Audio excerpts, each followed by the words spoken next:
Okay, we're doing a preview of Saturday.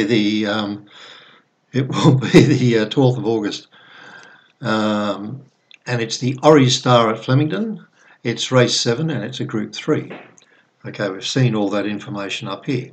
What's very interesting about this race, before we go into an actual analysis, is what we call the traffic lights here in the GTX program. And I've set up my own specific traffic lights here. So, for example, these two traffic lights here indicate that is the required field size, so probably greater than 8, less than 14. And the track, because we're predicting it 3 days ahead, it just comes down as a standard good 3. I do expect on the day it could be a 4 or even possibly a soft 5. And there are changes we can make accordingly. Anyway, at the moment it's a go race. We've got 2 green lights. On the other hand, I might have explained this before, but every green light here indicates that the programs I use, or the analysis I use from out of the computer, has to meet a number of conditions. So there are 1, 2, 3, 4, 5, 6 of those, okay? And in this situation, normally in most races we would have 2 or 3 runners would get green lights all the way through. Obviously greens for go, reds for stop. Red just alerts me to the fact that not a lot of other people are interested in this particular horse. And you can see this reflected over here in some of these items here. That one is listed as a 10, that's a 7, that's a 5, that's a 5, never mind what they stand for. I know what they are. But my personal indications are certainly over here, where I've got a net rating on a Camdis of 70, and that borders on the believable. So you know, if the rating here is way too high, then that borders a bit on the unbelievable, and you've got to search to see where that rating come from. However, the range here is the sort of range you would expect in horses contesting a Group 3. So apart from Home of the Brave, which is right down the bottom here, just not aware of why that particular rating is in there, but all the other horses have got reasonable ratings from 52 right through to 70, and of course I Am a Star has done much better than that. But as you can see, the last couple of runs, last preparation, were duck eggs, so possibly that's why the rating is lower. So that's before we look at anything. Now, if by chance the track were to become wet, I don't worry about this one called bog, because that's an indication if the track is heavy. If the track's heavy, automatically what happens is that I can go there and if I put that down to a heavy track, then obviously I'm probably not going to be able to betting on that race. You can see the traffic light come up there accordingly. However, we're anticipating that it's going to be no worse than a soft 5, and if that was the case, we would click on this button here, which indicates the sort of form they've had on softish tracks. And as you can see, Camdis is slightly less than the others, but nearly everything in the race gets the normal range for a soft track. Now, if we put it back to a good 3, well, actually, let's put it to a good 4, because it certainly won't be less than that. I can put that in, and now you can see that the mud factor isn't taken into account at all. And you'll also note here that we've got a barrier penalty here, and because this is all greyed out, we don't apply it. However, Camdis, having drawn barrier 1, wouldn't have got any sort of penalty anyway.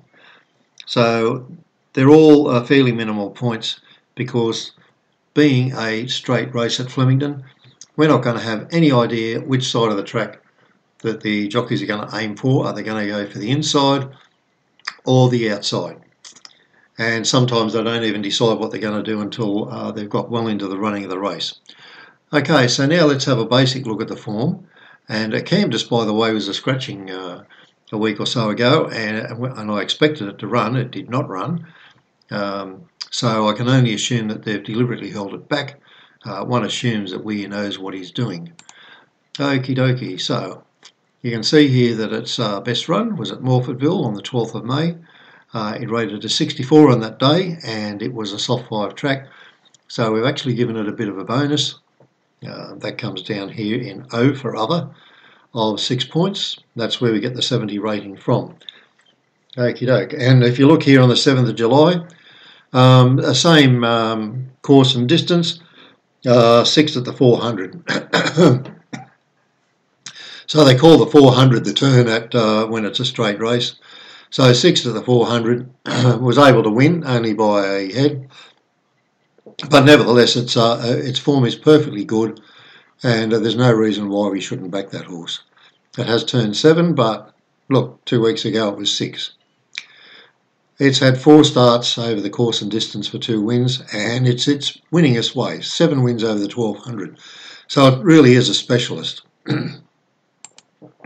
If we move on to Rich Charm, 4 starts of the course and distance, 2 wins. Also, the 1200 is its very best distance. Ran a 62.5 when running 6th here at Flemington. That was during the carnival there. That's behind Redkirk Warrior. Only beaten 2.9 lengths, so that's a genuine rating. We can be confident with that. We've got Brave Song. Not a lot of starts with Brave Song, but 4 wins. 1 win this track, and that was on the 21st of July when it came from 5th at the 400. Was able to get up and win, rated at 55.3 that day, has rated as high as a 62.3 for me. If you look at Shamrock Road, it's the last start winner over 1400 at Caulfield. Coming back to the 1200 may be a little bit of a problem, although it has won 7 times over the distance.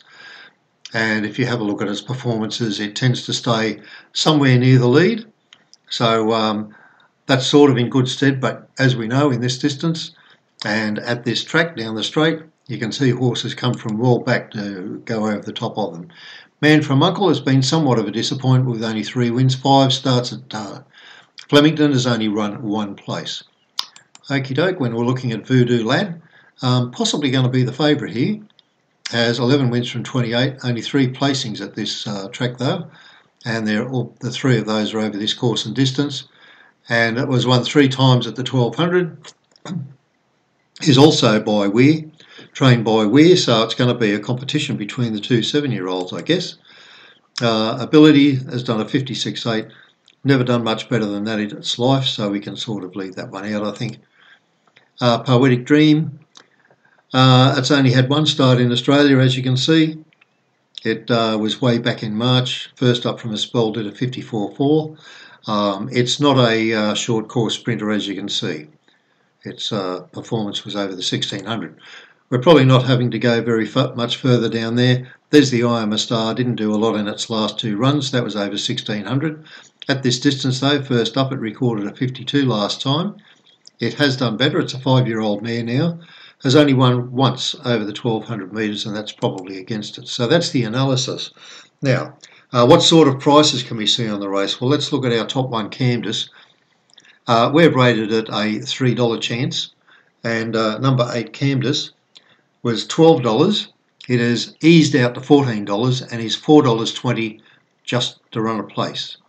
Do they know something that we don't know? Rich Charm, what an incredibly good horse. It's firmed from $6 in the market into $5.50. We've rated it $9. If we're wrong about Camdus, then Rich Charm will come right into it.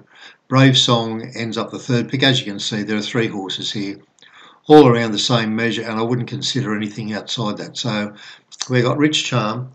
We're rated at $9. We can only get $5.50, but nevertheless, it's our 2nd ranked horse. If we look at Brave Song, it's $6.50 and into $6. So obviously somebody expected to improve a lot.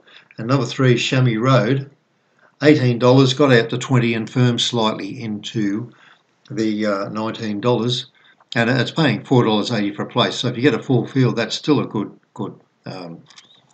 bit of information to have.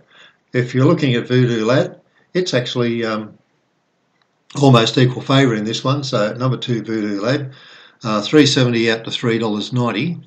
And here we are, this one right at the bottom, having its only its first start in Australia. You can see all the races it's done here.